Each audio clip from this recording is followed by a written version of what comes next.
Connaissez-vous les contes de guerre? C'est l'auteur Nicolas Paquin qui a décidé de créer un spectacle où il raconte différentes histoires de ces hommes qui ont vécu la Deuxième Guerre mondiale.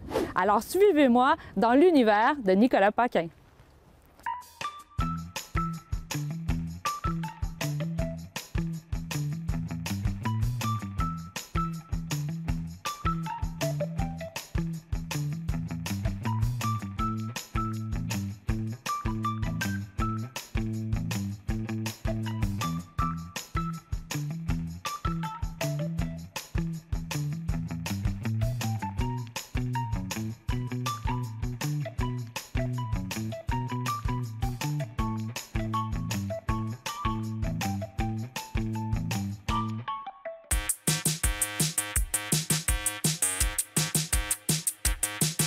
Alors, je suis avec l'homme derrière les contes de guerre, le spectacle Les contes de guerre, Nicolas Paquin. Bonjour. Bonjour. Je suis pas derrière les contes de guerre seulement, je suis aussi derrière le banc numéro 5 au centre Gérard Ouellet. Ben oui, tu as tout à fait raison, Nicolas. C'est pas fabuleux. Tu es derrière tout projet. Tout, même derrière les bancs des projets. Alors, Nicolas, comme je l'ai dit d'entrée de jeu, tu as offert un spectacle, Les contes de guerre. Mais avant de parler du spectacle, moi, j'aimerais ça savoir... Qu'est-ce qui t'a attiré dans la Deuxième Guerre mondiale? Tu es quand même un jeune homme, hein? Tu n'es pas très vieux, tu es tout frais. tout jeune.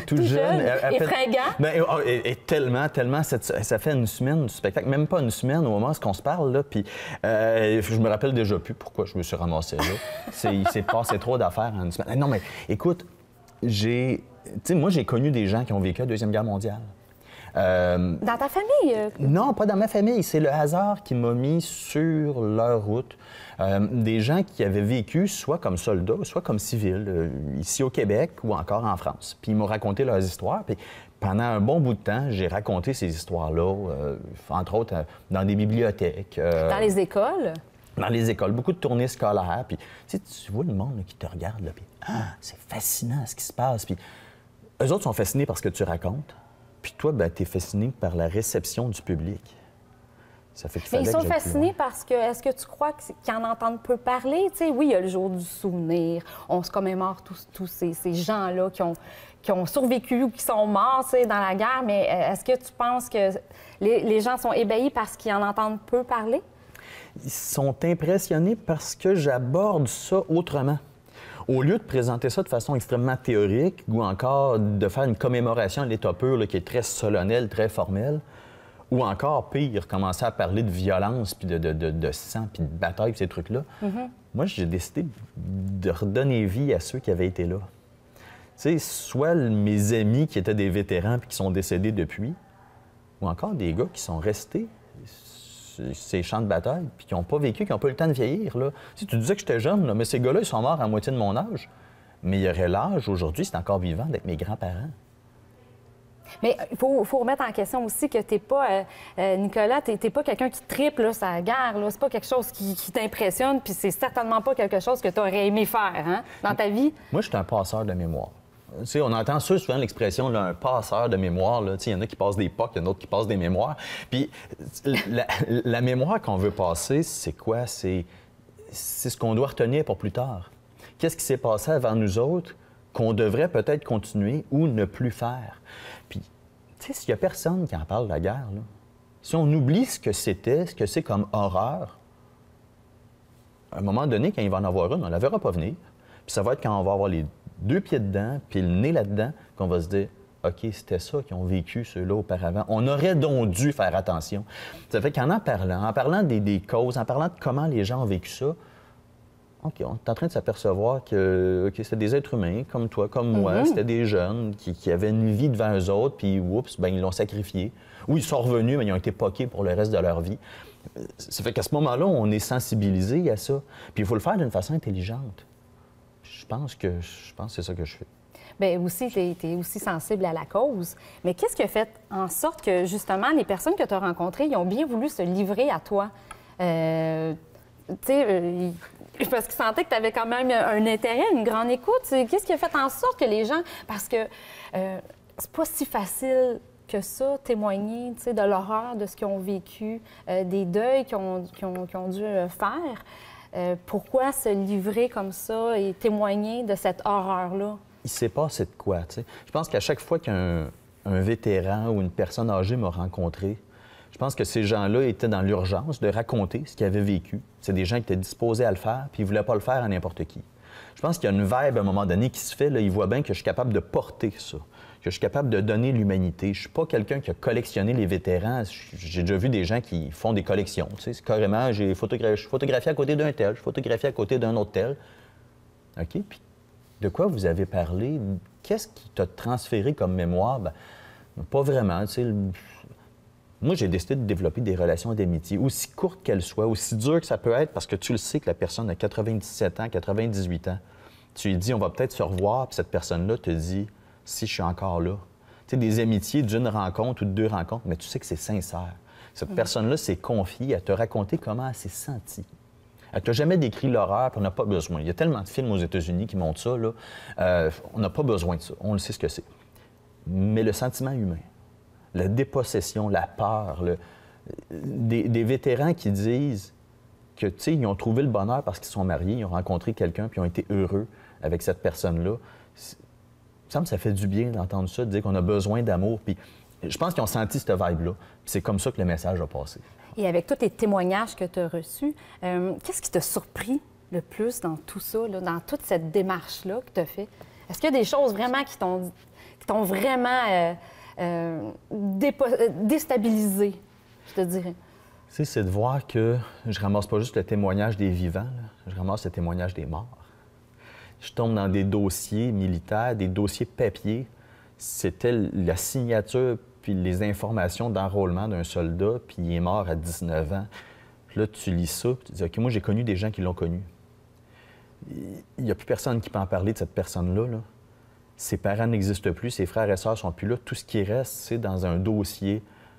Des archives. Ce par quoi il a passé, son dossier médical, sa santé, des choses comme ça, les niaiseries qu'il a faites qui fait qu'il y a eu des punitions. Puis là, il y a des histoires à raconter avec ça, c'est trippant. Puis il ne faut pas laisser ça entre les mains de n'importe qui va faire passer ces gens-là pour ce qui n'était pas. C'est pas des super-héros, là, c'est des êtres humains. Ça fait que moi, je ramasse tout ça, puis là, bien, je commence à tripper parce que j'ai pas besoin d'aller chercher l'information, elle vient à moi tout seul.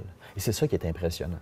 C'est de voir comment les circonstances, les coïncidences, à un moment donné, arrivent à moi, puis je me ramasse avec ces histoires-là. C'est un privilège incroyable.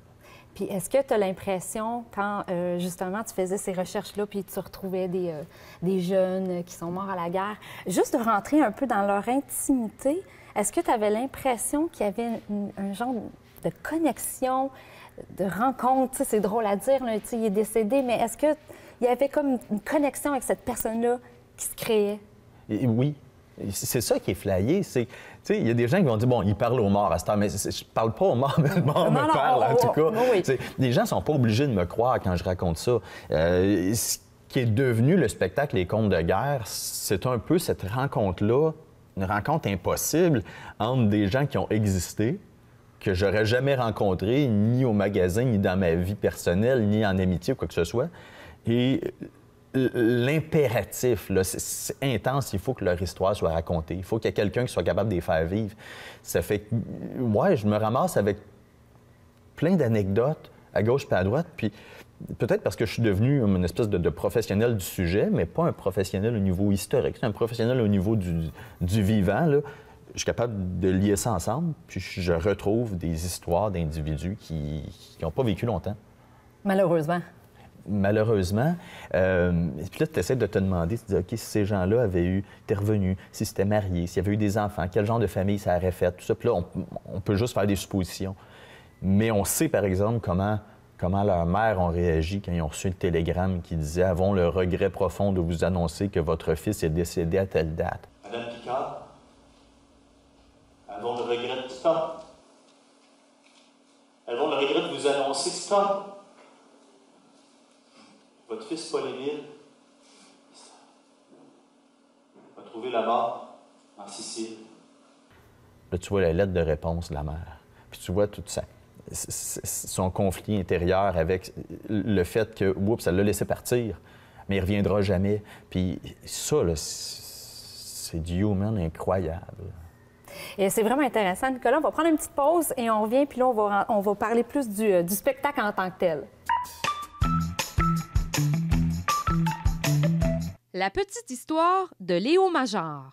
Léo Major, né le 23 janvier 1921 au Massachusetts et mort le 12 octobre 2008 à Longueuil, est un militaire canadien ayant servi dans le régiment de la Chaudière et le Royal 22e régiment des Forces canadiennes. Il s'est distingué par ses actes de bravoure lors de la Seconde Guerre mondiale et de la guerre de Corée.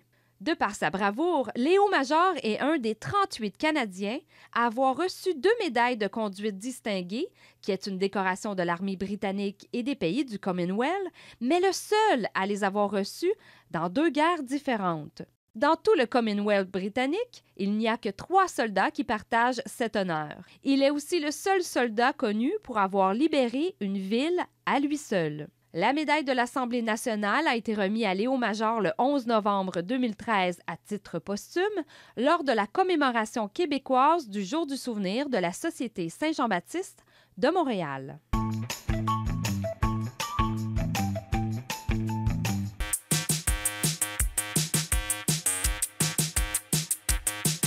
Alors, nous sommes de retour avec Nicolas Paquin, l'homme, oui, je l'ai dit tout à l'heure, l'homme derrière le spectacle Les Contes de guerre. Donc, Nicolas, si tu es là. Oui, je suis toute là. Toute. Et là, on va parler vraiment du spectacle en tant que tel, comment tu t'es préparé, parce qu'on a pu voir sur ton compte Facebook Les Contes de guerre, hein, que tu avais préparé, tu avais conçu une page Facebook. Bon, on a pu voir un peu quand même, un peu les témoignages, les histoires que tu racontes dans cette page Facebook-là. Et c'est-tu à partir de ça que tu as créé ton spectacle? J'avais plein de matériel qui existait déjà. J'ai tout mis ça ensemble, puis après ça, j'ai fait un premier test à Edmundston durant l'été, au mois d'août. On a fait un test sur scène. C'était un banc d'essai. Tu sais, on s'est dit, on va voir, là, les gens vont venir faire un tour s'ils veulent, on va l'annoncer à la radio. Il y avait une trentaine de personnes, il y avait un peu de feedback, tout ça. Puis moi, je me suis regardé. Je disais qu'il y a des choses que j'aime, des choses que j'aime pas dans ce que je fais. Puis, mais est-ce que tu avais l'idée quand même d'en faire un spectacle? Oh, c'était juste un essai, là? On travaille ça depuis le mois d'avril 2019, là. OK. La réflexion est un continuum. Comment on va l'amener sur scène? Moi, il y avait un gros problème que j'avais, c'est que les gens pensent, ou du moins les gens pensaient que je suis un historien, je fais des affaires théoriques, puis j'arrive sous forme de conférence, puis je viens parler de la guerre, tu sais. Puis là, je me dis, là, il va falloir que je casse ça à un moment donné, parce que les gens qui veulent voir des conférences, ils arrivent, ils me regardent, puis ils disent, c'est pas une conférence pantoute, c'est un show que tu donnes. Et les gens qui veulent voir des shows, ils sont pas là parce que c'est brandé de même. Alors, à mon corps défendant. Oui. Tu sais, moi, je veux que les gens voient que ce que je fais, c'est une création artistique. Fait que là, t'es comme le mal-aimé de tout le monde. OK, les historiens ils finissent par dire, là, c'est parce que pour que tu te prends petit gars, t'as pas de méthode historique. Non, je le sais, j'ai pas de méthode historique. C'est pas ça que je veux faire non plus. C'est ça. Et les gens du monde de la culture disent, mais c'est quoi tu fais? Parce que c'est trop nouveau pour ce genre de diffusion-là, je sais pas. Je compte, comme un conteur va le faire. Les gens, généralement, quand on parle de conte ces années-ci, on parle de Fred Pellerin, qui est c'est un monument déjà, Fred. Puis tu sais, lui, il va parler des gens de son village. Moi, je parle des gens qui ont vécu la guerre. OK, il y a peut-être un côté fantastique que je mets pas là-dedans. J'ai pas besoin, les histoires le sont déjà. C'est juste de leur donner une mise en scène qui est idéale. Ça fait qu'il fallait que je bâtisse un show qui leur rendait hommage sans être quelque chose de solennel.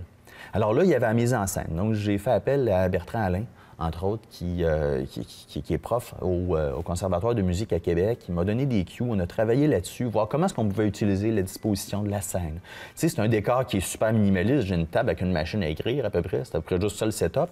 Mais la table, à un moment donné, ça devient le pont d'un bateau. Des fois, c'est les murs de la ville, puis je tourne autour. Puis on a tout ce côté très, très physique-là. Avec l'éclairage aussi, qui a un grand jeu là-dedans aussi, dans ce spectacle-là. Il fallait mettre de l'éclairage. Il fallait avoir la machine à brouillard, tu sais, pour donner une ambiance qui était un petit peu plus mystérieuse. Avec les éclairages, fit avec les histoires. Quand on est dans l'aviation, regarde, tout le ciel devient bleu. Quand on est dans les champs d'un village de France, oups, on tombe dans le vert. Dans la bataille, on est dans le rouge, le jaune. Puis tout ça crée une ambiance. Et là, les gens sont assis confortablement dans un fauteuil de qualité. Ils regardent un spectacle qui est de qualité aussi. En tout cas, c'est ce qu'on m'a dit. Moi, je me suis pas encore vu. On va en reparler des critiques. mais là, on a un feeling. On ressent quelque chose. Et un instant, on va rire. Et oups, l'instant d'après, j'amène les gens à dire « Oh, mais attention, là, regardez ce qui s'est passé à ce moment-là. » Puis là, tu sens le respect qui se freine dans la salle. Et là, tu comprends que c'est comme ça qu'il faut le faire. C'est comme ça qu'il faut transmettre la mémoire. Ça fait que, ouais, c'est ça, c'était de bâtir avec le temps. J'ai fait ça à Edmundston. Mais trouver les histoires aussi, tu sais, parce que là, il y en a un paquet, là, j'imagine. Tu as dû faire des choix. Oui, écoute, j'aurais du stock. Tu ne pouvais pas tout dire, là, ce que tu avais appris dans les dernières années. J'aurais du stock pour faire 3 shows, à peu près comme ça. Mais je ne suis pas rendu là. Vraiment, là, ce que j'ai, c'est comme si j'avais pris à peu près ce que j'avais de meilleur. J'ai décidé de le mettre en scène, le faire vivre pour faire vibrer le public. Puis, j'avais fait un test. Je me suis dit, je vais aller loin faire le test. D'un coup, je me plante. Ça fait que je me suis rendu en France, en Normandie, là où personne ne me connaît. Non, c'est pas vrai, il y a des gens qui me connaissent. Donc, je me suis retrouvé là, dans la région de Dieppe. Puis là, j'ai pogné tous mes monologues liés au raid de Dieppe. Puis, je les ai essayés devant le public. Puis, je me suis ramassé avec des critiques des médias qui étaient incroyables. J'ai fait des front pages de journal en Europe. Et là, je reviens ici. Tu as vu qu'il y avait quelque chose à faire avec ça, là. Bien, c'est ça. Moi, j'étais déjà certain. Tu le sais que tu as quelque chose qui est bon, qui a de la valeur, mais tu te dis, OK, est-ce que le public est prêt? Est-ce que... Puis tu te mets plein d'idées dans la tête, puis c'est normal, c'est de la création. Tu sais, quelqu'un va inventer quelque chose, un inventeur, puis va se dire, moi, je pense que j'ai inventé quelque chose de bien, puis oups. Tu sais, il peut être 15 ans trop tôt, puis tu t'aperçois que 15 ans plus tard, ça aurait été une œuvre de génie ou 15 ans plus tôt. Et moi, là, j'arrive à un moment dans la vie, là, dans le monde, où on a besoin d'entendre parler de paix, d'amour puis de liberté. On a besoin d'un message qui est positif, puis il ne faut pas que ça tombe de n'importe où. Puis moi, j'ai des histoires de gens qui ont souffert. Pourquoi? Pour qu'on arrive à un monde de paix, d'amour et de liberté. Ça fait que j'ai bâti mon spectacle de façon à ce qu'on soit dans un crescendo, puis à la fin, on entende le message que j'ai à passer. C'est pas un spectacle qui est ultra léger, mais c'est pas lourd, c'est pas assommant. Les gens sortent de là avec un sourire en se disant « OK, il y a un morceau de la vie qu'on n'entend pas assez souvent présentement, puis là, Nicolas vient de nous le donner à soir. » Puis ça fait du bien d'entendre ça. Ouais. Il y avait aussi une histoire avec un soldat de Montmagny.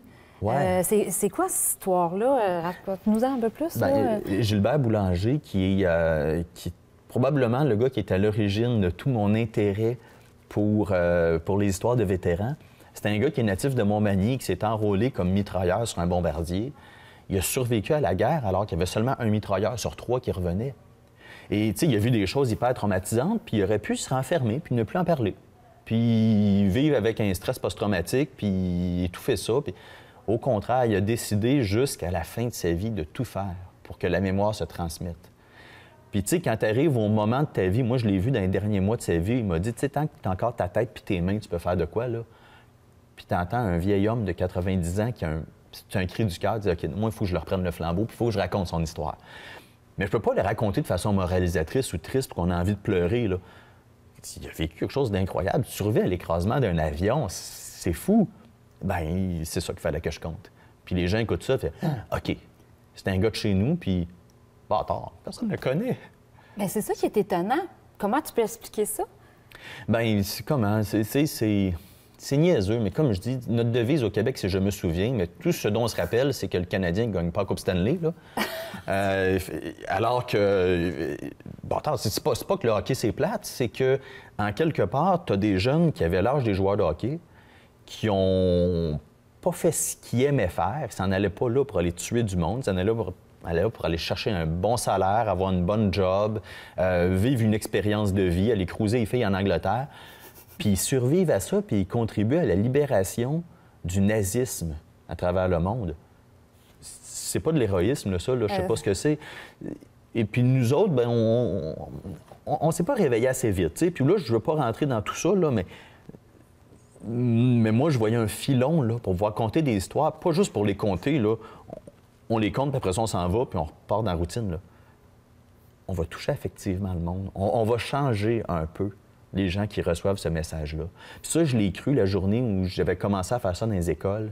Puis j'avais des parents qui venaient me voir après dans les salons du livre, puis qui me disaient « Vous avez métamorphosé mon enfant. » Tu sais, mon enfant est venu me voir, puis il m'a dit « Comment ça se fait qu'on parle pas assez de choses comme ça dans la vie? » Puis au lieu d'en parler, dire oh, aujourd'hui, je vais vous parler d'amour. Tu sais, non, on prend un exemple de quelqu'un qui s'est battu pour que le monde s'aime. Ah, c'est beau. Hey, ça finit tellement bien, cette partie d'entrevue, Nicolas. On prend une pause et on revient avec le futur du spectacle de Nicolas Paquin. La petite histoire de la bataille du Saint-Laurent. Lors de la Seconde Guerre mondiale, les forces sous-marines allemandes, sous le commandement du grand amiral Karl Dönitz, attaquèrent les convois alliés qui, depuis l'Amérique du Nord, ravitaillaient la Grande-Bretagne. C'est ce qui fut appelé la bataille de l'Atlantique. D'un point de vue stratégique, les Allemands avaient décidé qu'il était plus profitable de perturber la circulation maritime au niveau du Saint-Laurent, par où transitaient plus de marchandises qu'à partir de l'ensemble de tous les ports de la côte est du Canada. En effet, en 1939, le port de Montréal exportait davantage que tous les autres ports de la côte est canadienne réunis. En bloquant cet accès commercial, les Allemands fermaient la voie à 25 du transport de marchandises dont dépendaient les Alliés pour l'invasion de l'Europe.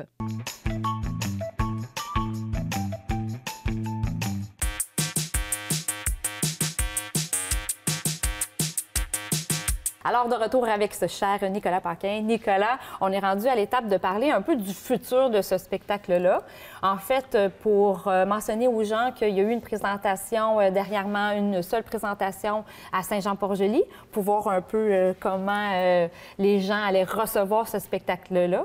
Et là, on peut dire que c'était un franc succès. On peut-tu dire ça? La salle comble et la salle comblée. Oui, la salle est comble, puis le créateur, il est comblé parce que les billets sont vendus tout seuls. Tu sais, j'ai pas eu besoin de commencer à forcer pour essayer de vendre des billets. C'était à peu près tout du billet vendu, là, sauf quelques promotions, un tirage. Tu n'as pas été supplier toute ta famille pour dire, s'il vous plaît, achetez mes billets? Moi, j'ai pas de famille dans le coin, hein, ça fait que c'est pantoute comme ça. Tu sais, on a misé sur le fait que le show peut être pertinent, puis je pense que le gars, il est sympathique, puis il paraît bien. Bon, et beau bonhomme, beau bonhomme. Tu sais, le monde avait envie de venir voir ça, un gars sur scène, tu sais. Ça fait que on a misé là-dessus. Les billets sont très bien vendus, puis la réception est super bonne. Ça fait que là, après ça, ça prend une deuxième étape.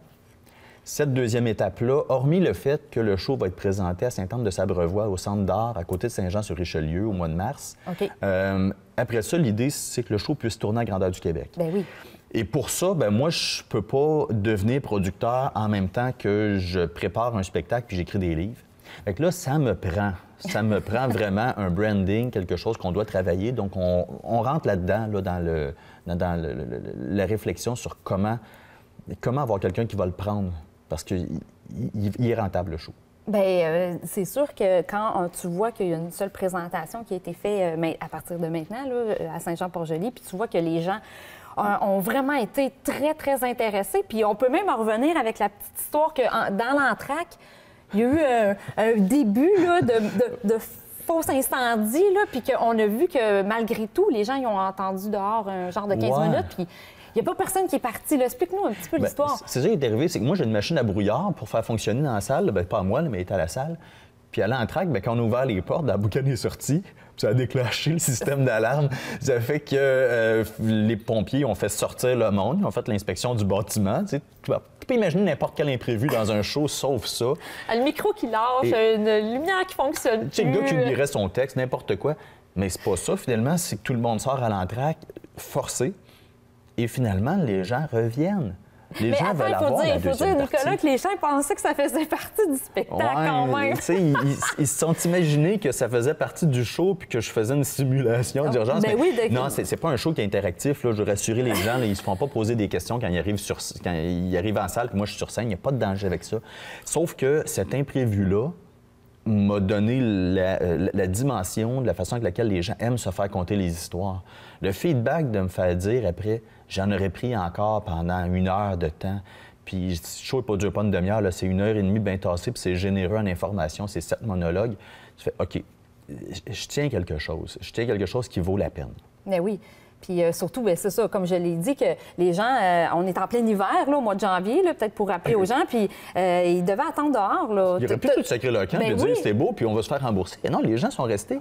Et, tu vois à quel point ils étaient intéressés. Là. Oui, puis je veux dire, l'applaudissement était généreux, puis le feedback que j'ai des gens qui me disaient, des gens de la technique qui ont été super impressionnés de voir eux autres de loin, de me faire dire « Hey, un show comme ça, de cette qualité-là, avec un éclairage de même, c'est impressionnant. » C'est du bonbon. Ça fait du bien. Ça fait du bien. Tu travailles pendant des mois sur quelque chose, tu vas avec générosité, puis peut-être que le monde n'aimera pas ça, puis finalement, tu fais « OK. » J'ai passé le test. J'ai passé le test. Mais là, j'en ai pas beaucoup parlé parce que tu es auteur aussi. Tu as plusieurs romans à ton actif.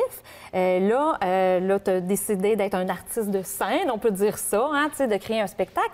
Mais est-ce qu'on peut penser qu'éventuellement, tu vas écrire des romans ou des moi, je matchais les deux. Tu sais, à l'époque de la convergence, oui. En fait, l'idée, c'est qu'il y a du stock qui existe, qui peut être sur scène, qui peut être écrit, oui.